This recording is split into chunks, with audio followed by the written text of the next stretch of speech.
Come creo le persone altri, sono felici di concordare con le tue opinioni e richieste. In effetti, quelli che si sentono fortunati e sono grati. Voglio sapere come farlo. Bagaimana sih caranya?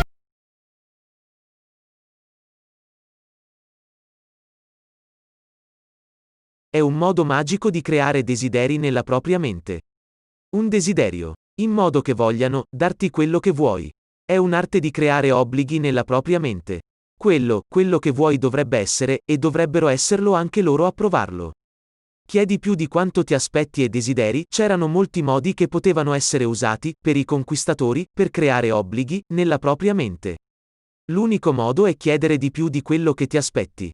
Questa è la tecnica in cui moltiplichi l'importo che desideri. Quindi la persona richiesta farà un'offerta, di tale importo. O tu stesso fai delle concessioni. Riducendo il numero di richieste. A questo punto, creiamo obblighi, nella mente dell'altra persona. O persone, che chiediamo. Ma sfortunatamente, nella vita di tutti i giorni, molte persone sono ancora riluttanti a utilizzare questo metodo. Per qualche ragione, principalmente a causa della paura formata dai propri pensieri. Ok, ora chiamiamo solo un dipendente, Budi. Budi ha impiegato mesi per avere il coraggio di richiedere un aumento di stipendio. Al leader dove lavora. Tuttavia, quando è arrivato il giorno stabilito, era determinato a incontrare il suo leader. Ha fatto gli esercizi. Cosa c'è da dire? Come trasmettere? E tante altre cose. La mattina prima di partire per il lavoro quel giorno, iniziò a esitare e ricredersi. Merito di chiedere aumenti di stipendio? Lungo la strada, molti altri gli vennero in mente. Molte cose stavano infuriando, nel suo cervello. E se viene rifiutato? O altro. Arrivando in ufficio, la sua mente era più agitata, la sua fiducia è scomparsa, non so dove. Tutte le parole che aveva memorizzato erano sparite. Ed è già in linea, vuole cancellare i piani, chiedere un aumento. Hai mai incontrato una situazione come questa? Come essere coinvolti nella conversazione, con se stessi, il che è molto dannoso. Quando siamo sotto pressione, sembriamo creativi. Fai domande e rispondi tu stesso a quelle domande. Quello non accade necessariamente. Sotto stress, creiamo migliaia di crisi immaginarie. Quando siamo sotto pressione, anche noi siamo come vivere una serie di disastri che potremmo non necessariamente affrontare. Hai mai pensato? Quante cose brutte, pensi, sono realmente accadute o no? Oppure l'hai fatto accadere tu stesso? Che inizialmente non è accaduto, sta effettivamente accadendo ora. Pensaci. Quante volte nella tua vita? È uno spreco di energie pensare a cose brutte come questa. Non è una cosa sciocca. Passiamo il nostro tempo, per cose che sono solo la nostra immaginazione. Il tempo che abbiamo, dovrebbe essere utilizzato per cose più positive. In effetti lo usiamo, per cose che finiscono per farci del male. Va bene, torniamo alla storia di Budi.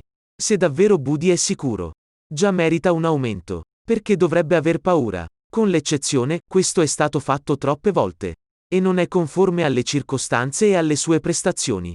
Non siamo solo, dobbiamo essere abbastanza coraggiosi da trasmettere ciò che vogliamo. Anche noi dobbiamo essere coraggiosi, per chiedere di più. E quando diminuiamo, il valore della nostra domanda crea un obbligo, nelle menti degli altri. Quindi, a quel tempo, Budi sperava di aumentare il suo stipendio del 20%. Quindi, dovrebbe avere il coraggio di chiedere un aumento di stipendio del 40%. Così Budi ha iniziato a parlare con la sua pimpinania, in questo modo. Ti ho incontrato di proposito, per chiedere un aumento di stipendio. Ma non preoccuparti, non avrai alcuna obiezione a questa richiesta. Ti mostrerò perché dovrebbe essere fatto. Con questo, Budi cerca di convincere. Questa, la sua richiesta è ragionevole. Perché di solito i leader, se senti qualcosa del genere, inizierà a cercare modi per rifiutare o qualcos'altro. Ma Budi è abbastanza intelligente. Fermandolo, prima che accadesse. Poi Budi ha continuato. Diamo un'occhiata ai progressi di 3 anni, signore, da quando ho rilevato questa divisione. Le vendite sono aumentate di 5 volte. E, cosa più importante, i profitti sono aumentati a 2 miliardi. Nota, qui Budi riproduce 3 anni di dati diretti. Questo sembra più grande, rispetto a Budi che presenta dati annuali. Che probabilmente sono solo centinaia di milioni. Al contrario, se abbiamo a che fare con un marketing. Provano a trasmettere, alla forma più piccola. Paghi solo 5.000 al giorno, a buon mercato no. Ma in questa posizione, Budi ha detto che dovrebbe essere. Leggere i dati, menzionando la maggior parte del tempo. Budi ha fornito tutti i dati e le informazioni in dettaglio e per iscritto e ci si poteva fidare. Poi ha continuato, moltiplicando il profitto a 5 volte. Penserai, chiederò anche un aumento di 5 volte dello stipendio. Certo, non credo proprio. Lo ha deliberatamente impiantato nella mente del suo leader. Che lui potrebbe chiedere un aumento di 5 volte dello stipendio. Perché è riuscito ad aumentare 5 volte i profitti dell'azienda. Ma l'ha deliberatamente fermato, in modo che il leader non fosse sorpreso. Così ha subito parlato. Ovviamente non pensavo di andare così in grande. Poi il capo ha iniziato a parlare. Budi, se chiedi un aumento di stipendio di 5 volte. Ovviamente è impossibile. Perché, come potrebbe il tuo stipendio essere maggiore del mio stipendio? Sì capo, è possibile che, con tutto ciò che sono riuscito a realizzare, ne valga la pena. Ma qui chiedo solo un aumento di stipendio del 40% dal mio stipendio precedente.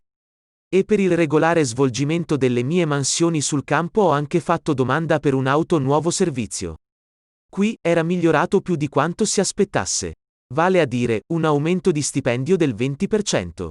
Lo ha raddoppiato. Inoltre, chiedi nuova vettura ufficiale. In realtà, l'auto ufficiale di Budi non era niente. Ma qui, stava ancora cercando di chiedere più di quanto si aspettasse. Dopo 20 minuti di discussione, è stato finalmente trovato un accordo. Budi ha ricevuto un aumento del 30% dello stipendio e per un'auto nuova. Rinviato prima, fino a ulteriore revisione. Ecco, Budi è riuscito a convincere il capo a vederlo a modo suo. Tuttavia, anche così, il suo capo si sente fantastico perché è riuscito a persuadere Budi. Il dipendente altamente qualificato, ciò di cui l'azienda ha veramente bisogno, è disposta ad accettare un aumento di stipendio, è inferiore a quello che ha chiesto e presentato. Infatti, Budaila che è riuscito, ha ottenuto ciò che si aspettava, anche di più. Perché, inizialmente sperando solo nel 20%, ora addirittura dato con successo il 30%. E ancora, andando avanti dopo la revisione. C'è la possibilità, sostituire con una nuova auto. Ci sono diversi motivi per cui questo è più, così migliore e interessante. In primo luogo, potresti finire per ottenere di più, di quanto ti aspettassi. Secondo, ti lascia con un'apertura per negoziare. Terzo, il donatore si sentirà più felice, perché sente, dando, meno di quello che chiediamo. Qui, c'è una cosa che deve essere compresa. A volte le persone sono già tentate dal valore aggiunto. E comincia a sentire, dovrebbe essere. Mi metto. Ricorda, se non è giusto e ha una solida base. Renderai solo le cose difficili per te stesso. La tecnica per chiedere di più. È un processo, una tecnica, per ottenere ciò che vogliamo. Invece di renderla la tua vera richiesta. Chiedi di più di quanto ti aspetti da ottenere. Con quello, hai spazio per negoziare. E quel momento è raggiunto. Fa sentire le altre persone obbligate nei tuoi confronti. Per fare quello che vuoi. Tuttavia, non caderci cambiando. Diventano richieste. Va bene. Straordinario non è vero. Per favore usa questo, per il positivo. Per aiutarti, nella tua vita di tutti i giorni. Ok, ti ringrazio. Ci vediamo nel prossimo video. Il che è ancora più straordinario. Bagaimana sih caranya? Ciao.